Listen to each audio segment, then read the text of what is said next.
Sénat. Or, tokobondela intégrité territoriale na monoko te. Mais c'est Tshisekedi ali réaliste te. Ali moto oyo asinya bakor na M. Paul Kagame.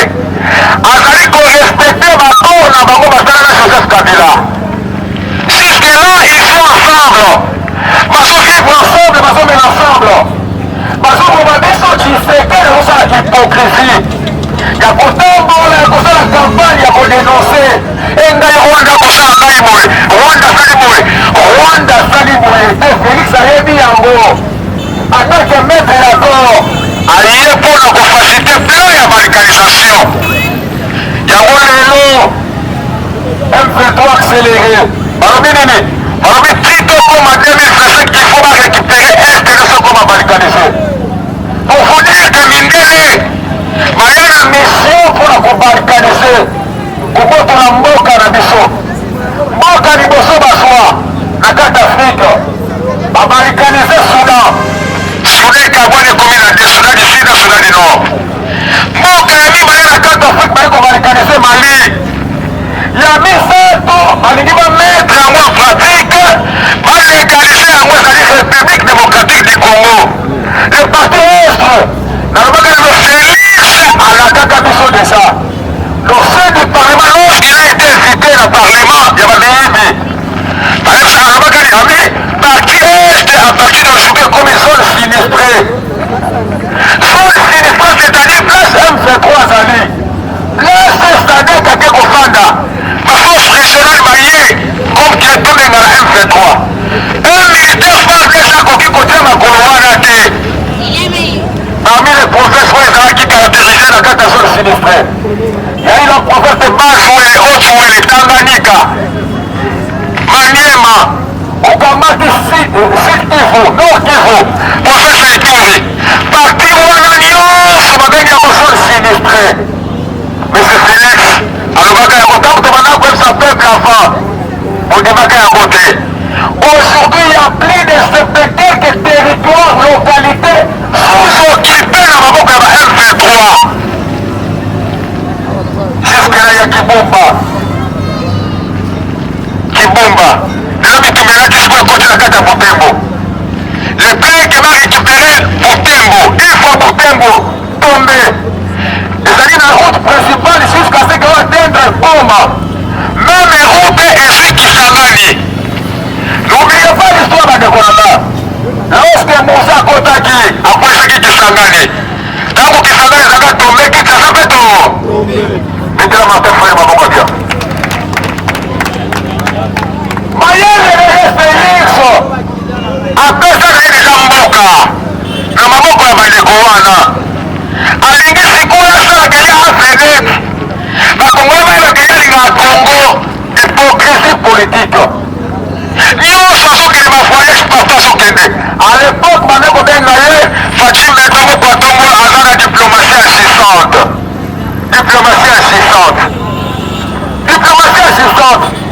akenda asala biso tata moko ya bomonene criminel ya kala atiaka biso ye ministre ya défense Jean Pierre Bemba ekokanga Kabila naye kosisa bitumba ye mpona koboma bango Bemba akoti te alongula asisi bitumba il n'a jamais été militaire dans ce pays, même a été criminel. Les akamati ndeko na ye Mwanyazika atie ye ministre de défense azi même atindi ye akoma roulage akoma sasala publicité ya Congo Airways. Le peuple d'abord. Voilà Tshisekedi akei ici mabe akende Chine mabe na moto aza na Russie na moya te France pas Macron président moko sans position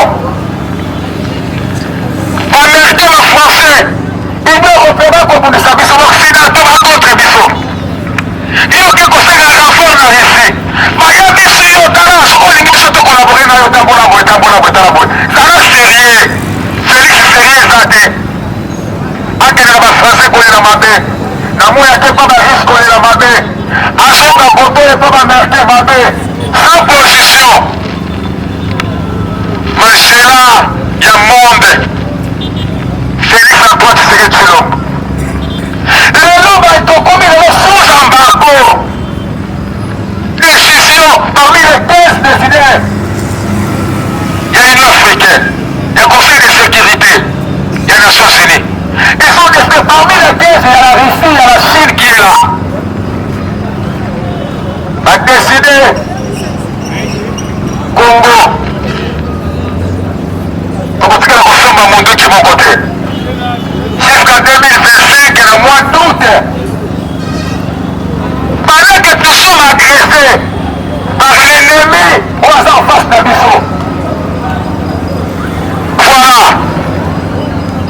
mboka Congo apokoyo amelingaki Russie, Chine et François bafrançais baaméricain bango to baza miyini eso de forêt obalia bamela batonga baimmeuble eza na minere afrique eza na mosi afrique. Congo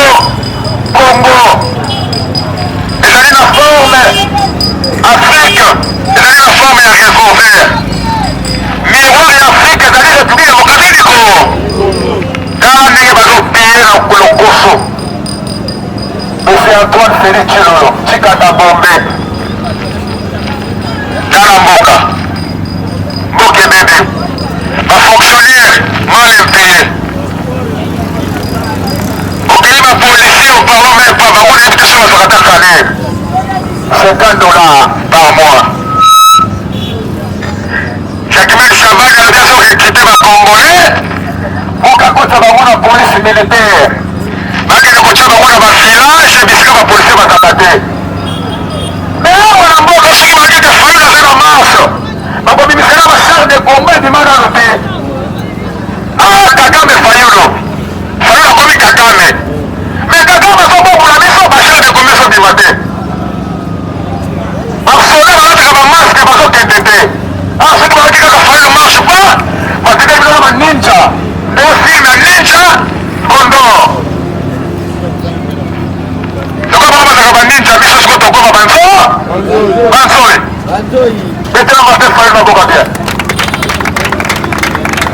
mbote ekufi mpo na moyini bandeko nanga awa boyoki théâtre ezolekela bango awa makambo etali les deux gouverneurs théâtre bauti kosala mese kiabulo oyo ya okatanga na mese Daniel Bumba bauti konome 10 commissaire général oyo bazali na sens ya gouverneur de la ville banome 10 ministre profession. Mais c'est Jacquemaine Chabal a violé article 198 de la Constitution. 198 de la Constitution. L'avocat ne t'enverra pas. Parce va nommer, va violer. La Constitution, dans l'article 198 de la Constitution. Et ça dit, si c'est pour le Macam, pourquoi il y a un ministre intérieur? Et puis il y a des règlements d'ordre où les organisateurs de la C. Il faut qu'on aille en ballon organique. Il faut comprendre que Jacquemaine Chabal, il y a beaucoup de familles matin, on a même ministre intérieur aux années. Qui a beau là où tu conseilles la réforme, à l'ongoli du commissaire à Normaki, à l'ongoli Bamonioso, à Tiki ma ministre de profession. Pour Jacquemaine Chabal à l'ongoli. Alors que pour moi, l'ongoli à Normaki. Alors, dans tout ce malheureusement, il y avait même dans de l'intérieur, dans 10 vice-ministres, les 10 commissaires nyonso balongoli bango.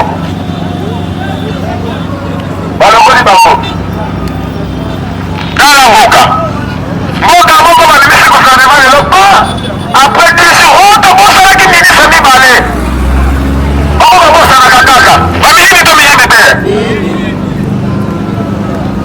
especialiste ya bosanaka ye ata sente journaliste te osentaki sur le terre osentaki te ya bosanaka nde kaka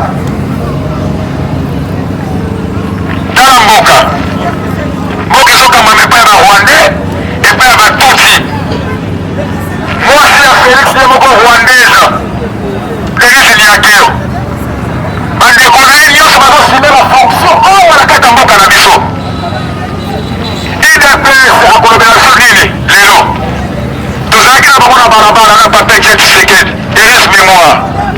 Tolobaki siloka ya peuple ali le peuple d'abord. Après le peuple d'abord, l'état des droits et la démocratie. A marché qui a 3 piliers Etienne Tshisekedi. Fallait railler na 3 piliers Moussalamigo.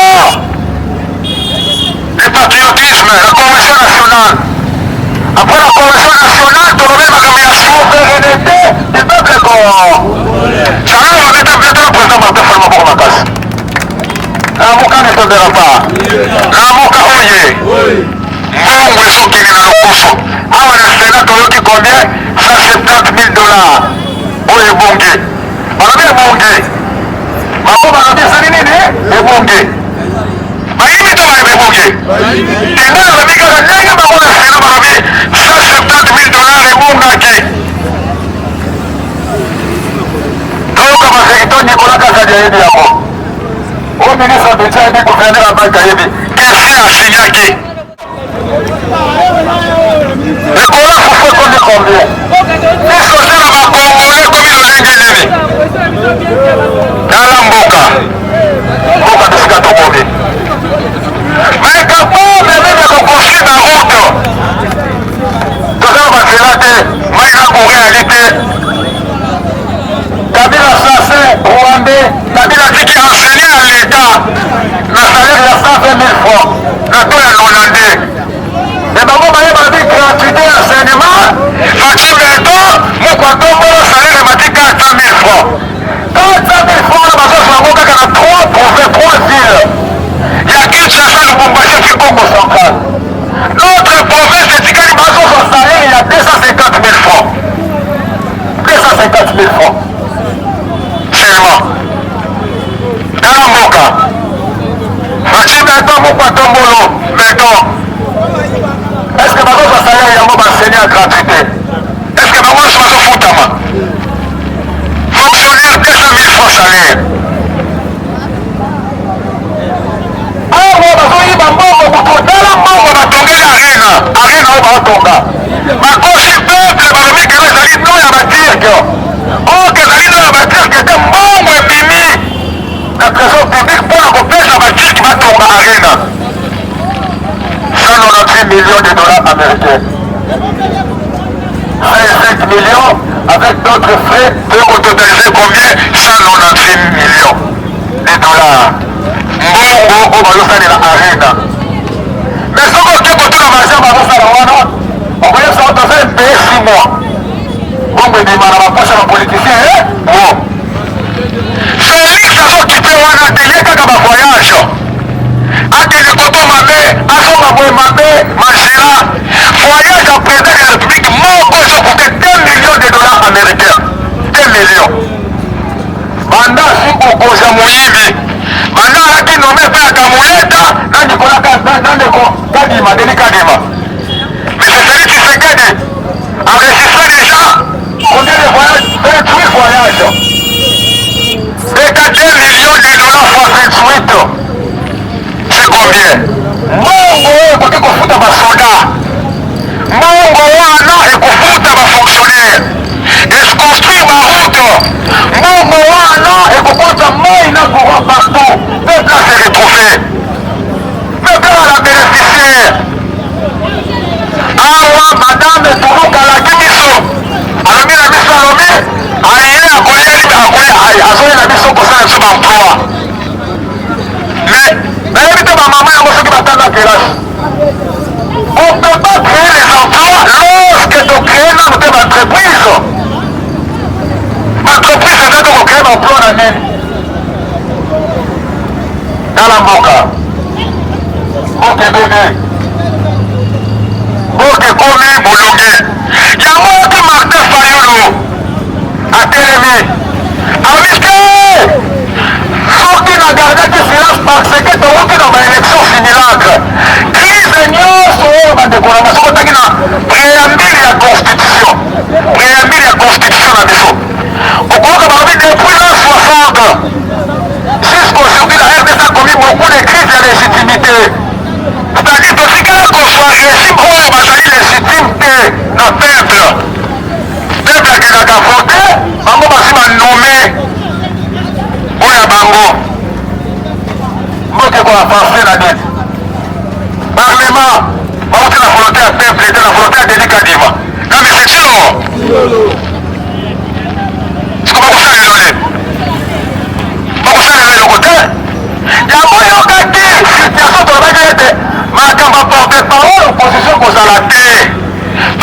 depuis 2006 totikala jamais continue à porter parole opposition azalaka pe te.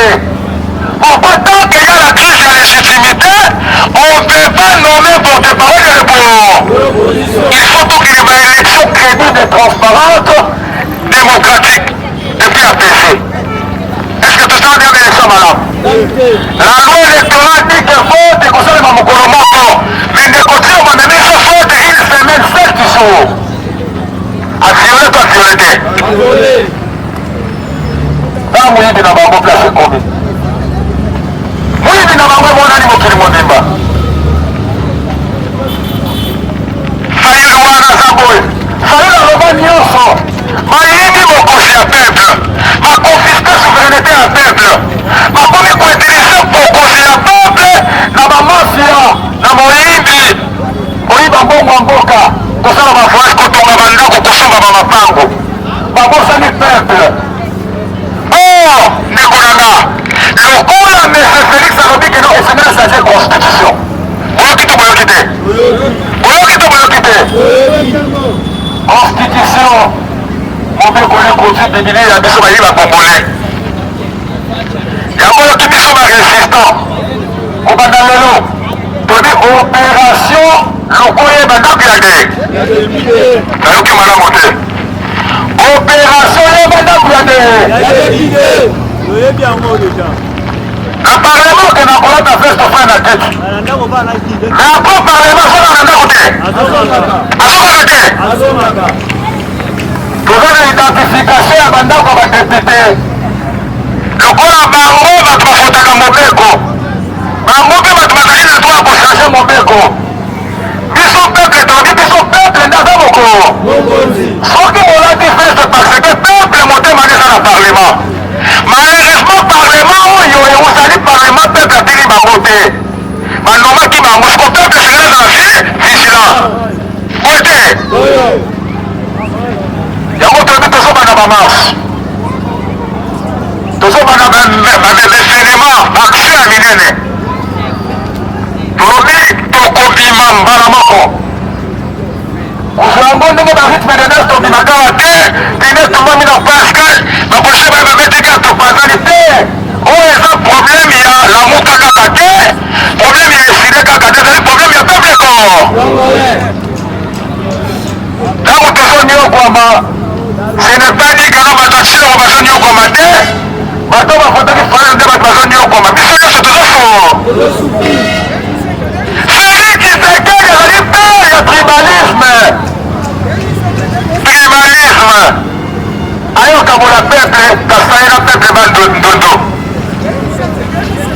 Oyoki rapport ya bakatange. Alingi achange constitution mpona nini? Achange constitution. Soki achange constitution d'office mbala moko azongisi Kabila na scène politique. 2028 Kabila kozala candidat président de la République. Yango moni bakomi kotake loi oyo eprotégeka président et sénateur en vie. Baesengeli balongola yango bamasénateur en vie eza soute bainterpele Kabila bachange yango pour que Kabila azonga na scène politique parce que PPRD abandi na bacampagne et retour ya Joseph Kabila na scène politique babandi déjà parce que PPRD eza d'accord bachange constitution bango baza d'accord babongola constitution bakomi ensemble na UDPS yango na babaki na bino propre na momo tozali PPRD Kabila na Félix bazotambola na même dile bazoprotege bakor oyo basilia Félix azoprotege Kabila Kabila mpo azokoka protege Félix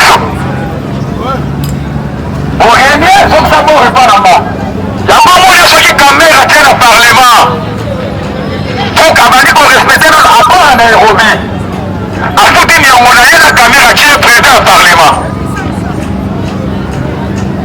azwi ndeko babengi 15 kiso atie directeur de cabinet. La Moka ne tombera pas. La Moka ne tombera pas. Nani Mokofi. Nani Mokofi. Mettez la main de femme à Mokofi, ça bien. La Moka peuple est dans la salaire de l'été. La Moka est failli dans le discours de la lobby. Et c'est des loi des finances de fixer ezali kobanda wisiti na président de la république esiki toyeba ya bafuta makako yango tobengi yango na lopoto l'équilibre social. Dans ce pays l'équilibre social n'existe pas. soki tokili bakongole bazala nani ebiselaka te ya mokomesa oyebi salaire ya ministre ezaka combien? Premier ministre atosaka combien? Ye moko Félix atosaka combien? Ndekonanga le pays va mal.